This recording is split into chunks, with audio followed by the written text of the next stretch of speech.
Hi everyone, my name's Brittany. I oversee the before and after school program for PSP Petawawa. And in today's video, I just wanted to first off explain the before and after school at home edition program and kind of where our head's at for that. And I also want to navigate to and through the Learn at Home website that's been provided by the government. This could be a pretty basic video. I'm not doing anything fancy today, but just kind of to get the ball rolling. So first things first, the before and after school program is a huge staple for our department, and with it not being able to run right now and us not being able to see our families every day, we are trying to figure out how we can best support you guys. And we know that program well, so we thought we would adapt it to an online version. Obviously very, very different. We're not taking your kids and you're going to work, but just in the spirit of it, to provide you guys with a bit of a program plan, to start your day off in the morning, and have healthy breakfast ideas, little tips and tricks from us on how to get through your day with your kids, again, how to go through some educational resources, some fun games, maybe some craft ideas, so things that we feel and we hope that can be useful for you guys to use, and hopefully lighten the burden of what you're feeling right now with having to teach your kids school subjects that maybe you're not very familiar with. So we do hope that we can help in that area. And again, with the after school program too, kind of winding down from the day, and what can we do to help you guys decompress and move on to the next day and make sure that you and your child are working well together and things like that. So we're not experts by any means. We are very passionate about what we do. We have some good background in, high five the principles of healthy child development that we want to share, and just little resources for you guys so that we can make it through this together, right? Because like everybody's been saying, we are all in this together, and yeah, I hope that this can develop into something where we're supporting each other as a community, and using these resources to the best of our ability. Okay, so without further ado, I'm going to switch you over to my computer screen beside me here, and we're going to navigate our way to and through the Learn at Home Ontario website. Okay, so thanks, guys. Okay, so let's jump right into it. Like I said, I just want to provide a little bit of a guide here on how to make your way to the Learn at Home website, and then a few things that I found interesting about the website. So all I did here was in Google type in Learn at Home Ontario, and it brings you right to the website. So first link there, and this is the government website. So they do provide some updates here about school closures, which I assume they'll continue to update as more information comes out, which is beneficial. So this is a good way to access that information.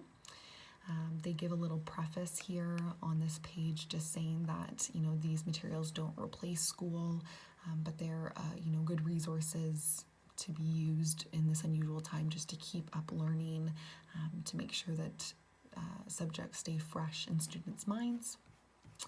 And then the website is broken down into elementary students and various apps and websites for elementary students, and then does the same for secondary students and provides some resources for them. Then we look at parents, guardians, or caregivers. That section just gives some PDFs, some guides on how to teach your kid, some tips, giving them activities, different things like that. So those are some good guides. I haven't looked into those very in depth. I did open this one up, as you can see, but I haven't investigated them yet. And then some additional resources are also provided, which we'll look at one of those in a second. So if anybody is like me, the first thing that I kind of thought, okay, well, what were they doing in school? Like, where's my starting point? What do I need to know in terms of, what they're missing out on? So under the parents, guardians, or caregivers section, I opened up the Ontario curriculum, just going to open it up in a new tab here. And I thought that this was, a decent starting point, again, just to get your bearings on what kids should be learning, what we should be teaching them. So if you open up for elementary curriculum, which is what we're going to focus on here, I did the by grade just because, obviously you have children, they're in a certain grade. Let's see a comprehensive view of what they should be learning. So by grade, we've got all of our grades here, and if we look at, say, grade 1, it breaks it down into categories, which are subjects. So looking at the arts, French as a second language, mathematics, and then those things are for grades 1 to 8. So the actual booklets that you open up, which are very, very long, are broken down into grades. So you can look at each grade and kind of get a snapshot, okay, well, there's a category of dance, and what would they have been learning about dance? And then they have some additional resources that are specific to grade 1. And they would do that for all of the grades. So that's why I found the grade page a little bit more useful. So if I were to go under, say, the arts and open this guy up in a new tab, you get, like I said, a very long booklet. This one's hundreds of pages. They're all pretty long like that. And this gives you the Ontario curriculum, so everything from grade 1 to 8. It includes curriculum expectations, looking at things like, skipping around here. I'll use this instead. Looking at the achievement charts for the arts and some program planning considerations. And then if you make your way through, it's got some overviews for each of the grades. So as you make your way through, obviously very, very long, and sorry guys, longer than I expected. You'll get eventually to your grades. All right, so grade 1, and like I said, dance. So what were we looking at in terms of dance? So perhaps not the most user-friendly, maybe not the thing that you want to be looking at if you're trying not to get overwhelmed, but I do like that it's got some context here. We can build on this. We know that we need to be focusing on the arts. We can kind of see where we need to be focusing on and then find activities that are related to that. And speaking of finding activities, that's when, you kind of hop back to the Learn at Home website, and you can see that they're trying to provide some activities that fall under those subjects. To highlight one of them, I did like the math story time. I haven't looked at a lot of them. I grew up with TVO kids, so that's very cool. But I did look at the math story time. They do make it seem here like it's a website. From what I can gather, it's more of an app. So you can either download it to your Apple or Android products. I downloaded it to my phone, and it's pretty cute. It's got a variety of stories that are math-based. You can either listen to them or you can read them yourself, and they can be in French or English. So I thought it was kind of nice to be combining, say, reading and literacy and math together. So if you guys were to read that yourselves or read it together, then you're combining a couple different subjects there and hitting a couple different skills.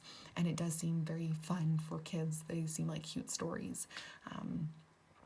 So I thought that was very nice.